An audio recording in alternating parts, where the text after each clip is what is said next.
भोले दानी हो राउर महिमाय परम पार। भोले दानी हो राउर महिमाय परम पार।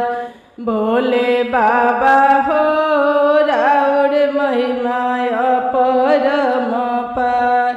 कवने तपस्या गंगा जी कइली, कवने तपस्या गंगा जी कइली। भोले दानी हो जटावा में लिहनी समेट। भोले दानी हो जटावा में लिहनी बसाय। भोले बाबा हो जटावा में लिहनी बटोर। भोले